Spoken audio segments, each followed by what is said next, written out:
ओम गणेशाय नमः। राधे राधे मित्रों आइए गणेश पुराण से अध्याय चतुर्थ आगे जारी करते हैं। अध्याय का विषय है श्री बल्लाल विनायक की स्थापना का वर्णन। हे राजन, इससे बड़े पुत्र बल्लाल को बड़ा मानसिक कष्ट हुआ।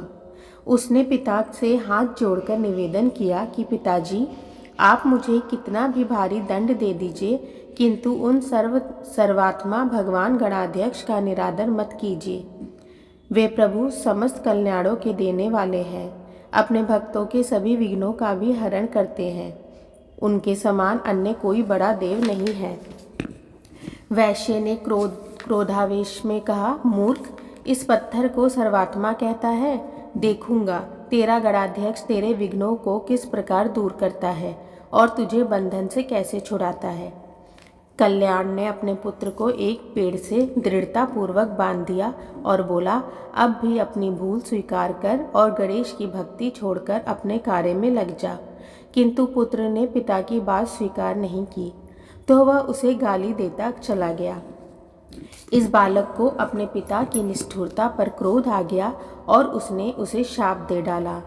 तुमने मुझे इस निर्जन वन में अकेला ही निर्दयतापूर्वक बांधकर छोड़ दिया है। इसके फलस्वरूप तुम बहरे, गूंगे, अंधे और विकलांग होगे। बहुत समय बीत गया। वृक्ष से बंधा रहने के कारण बालक थक गया और रस्सी के बंधन उसके कोमल अंगों में गड़ गए। इससे अत्यंत पीड़ित होकर वह भगवान गजानन को पुकारने लगा और अंत में उनकी ओर से भी निराश हो गया, तो उसने आत्मघात करने का निश्चय किया। वह वृक्ष से ही सिर मारने लगा, उससे मस्तिष्क में घाव हो गया। तब वह बालक पीड़ा और निराशा के कारण रोता हुआ बोला, विघ्नेश, आपके भक्त पर ऐसा महान संकट और आप सुनते नहीं। पता नहीं आप कहीं है भी या नहीं। यदि मैं है तो आते क्यों नहीं। तभी उसने देखा एक ब्राह्मण आ रहा है। उसने तुरंत ही बालक के बंधन खोले और सिर पर हाथ फेरते हुए कहा, वत्स, तुम्हारी पुकार सुनते ही तो यहाँ मैं आ गया हूँ। तुमने पिता को जो शाप दिया है वह सत्य होगा और यह स्थान तुम्हारे नाम पर बल्लाल विनायक के नाम से प्रसिद्ध हो जाएगा। इधर कल्याण का शरीर उसी समय से रोगग्रस्त हो गया। उससे दुर्गंध आने लगी। वह बहरा, गूंगा और विकलांग हो गया। उसकी दशा देखकर पत्नी को बहुत दुख हुआ। वह पुत्र को देखने के लिए अरण्य में गई तो वहाँ उसे गणेश्वर के पूजन में लगा देखा। इससे उसके मन में बड़ी प्रसन्नता हुई।